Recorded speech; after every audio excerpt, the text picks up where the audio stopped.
Welcome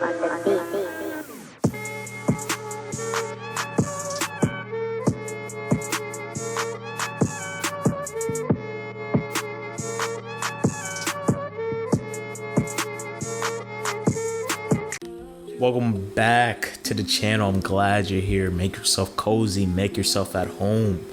You know, I didn't make a video about the Lakers Nuggets post game, my instant reaction, but promise me I was screaming. Promise me I was like, whoa, what just happened? The last 9 minutes of that game was amazing, and I just saw, to me, it was the revival of the Bigmen, right? To me, the Bigman has been minimized in so many different ways in the modern NBA's game, but the last 9 minutes of the game, seeing Jokic and AD go back at it, 1-2, 1-2, it was amazing. And no matter how this game goes, no matter how this series go, you know, I think Lakers are very likely to move on. But no matter how it is, Jokic and AD have made a statement. It was fun to watch for everyone, and it probably added more stock to the position. In fact, what that game showed is that big men in the modern NBA have two paths: be special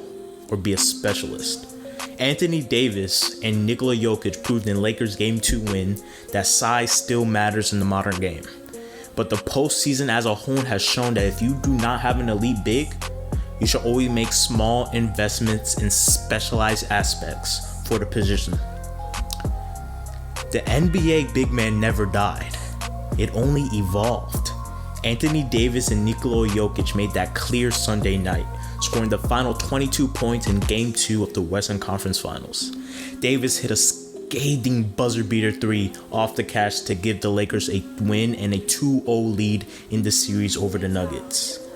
And he channeled his inner Kobe. David seemed destined for this moment.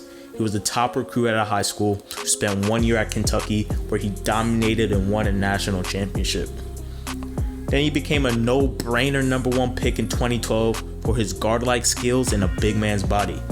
But what Davis is doing now, in this postseason, averaging 28, almost 29 points, 11 rebounds, and 4 assists, while playing tremendous defense, is the verification of his all-time great potential. To get to this point, Jokic has taken a very different path. Though Jokic's clairvoyant passing ability was apparent when he was a teenager Serbian prospect, nobody saw him becoming a clutch go-to scorer, a lead ball handler, and the best player on a contending team. Jokic was the 41st Jokic was the 41st pick in the 2014 draft. Yes, 40 different players were selected before the guy who helped lead consecutive 3-1 comebacks and has averaged 25 points, 10 rebounds, and 6 assists throughout this playoffs. Davis and Jokic aren't two of the game's best big men. They're two of the game's best players. But Jokic's career is one that more like that of the NBA other top 10 big men. Just look around the league. Draymond got picked 35th. Gobert went 27th.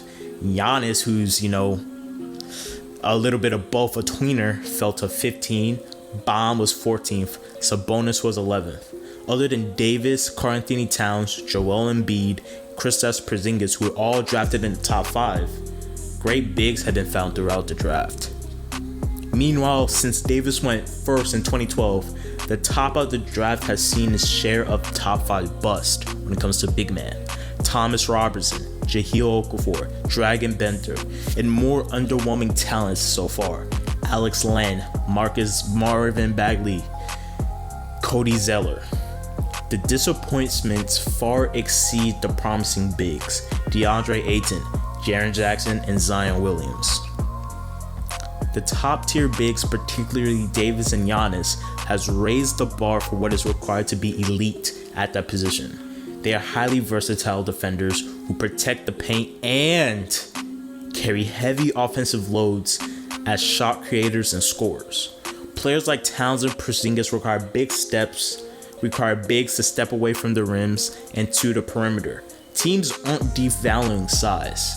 It's just increasingly difficult for teams to find players with the requisite skills to succeed against modern bigs. That's why fewer of them are being drafted high, and most teams are choosing to invest later in the draft or bargain hunt. The perfect embodiment of this ideal are the Celtics. Robert Williams, Grant Williams, both were drafted into 20s. Daniel Theis, an amazing small ball center, Enes Kanter, are signed for only combined $9.8 million guaranteed. None of them are stars, but they all offer complementary skills and targeted specialism depending on what the Celtics need. Theis is a serviceable defender who can shoot threes and give reliable offense as a screener and finisher. Time Lord brings athleticism and shot blocking. Grant offers versatility and playmaking. Kanter is that bruising post presence and rebounder.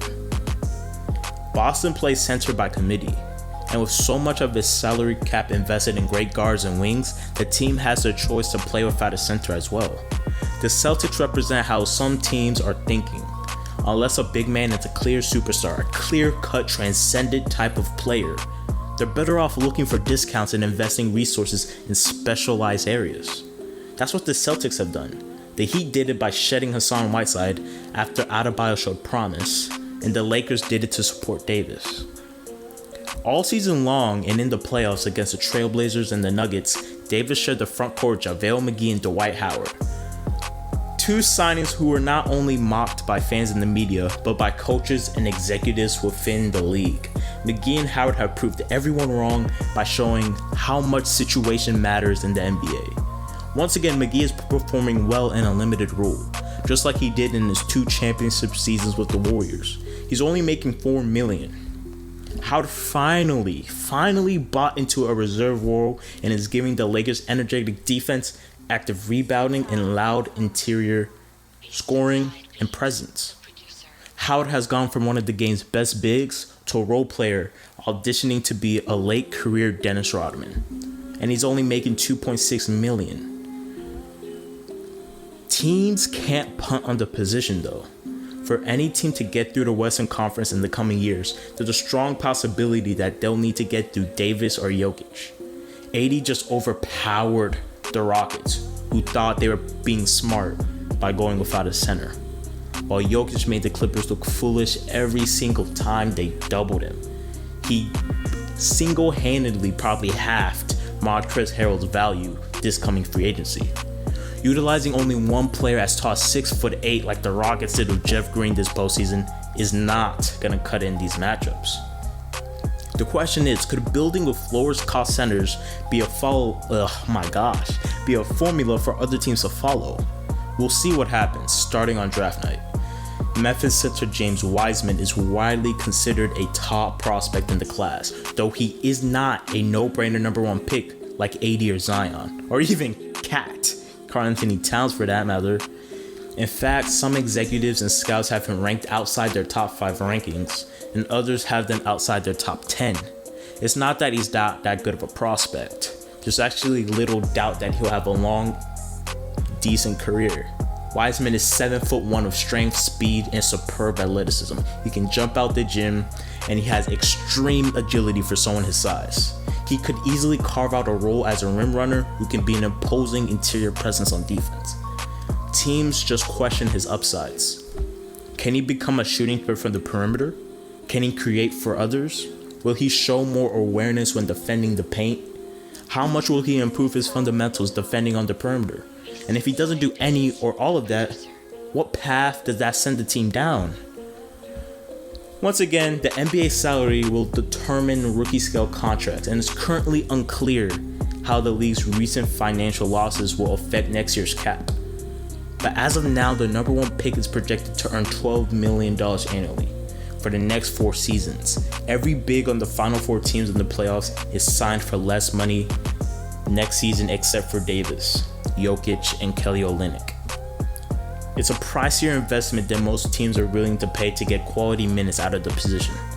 Does Wiseman eventually get paid over $20 million or even the max as a free agent, even if he winds up being good but not great? And in the meantime, does his rookie deal prevent a team from signing harder to find wings?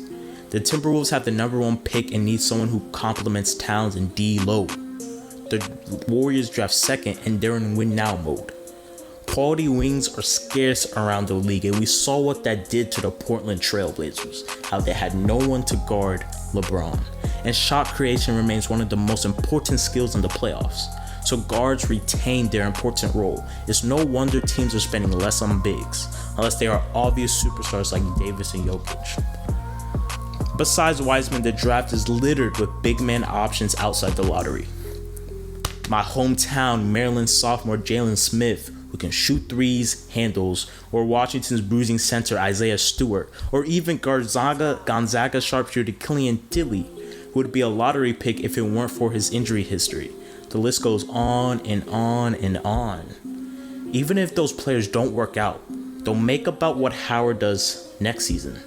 The 15th pick was projected to make around $3.5 million. The 30th pick, $2.1 million. The teams who hit on their late first and second round picks will have contributors playing at bargain prices.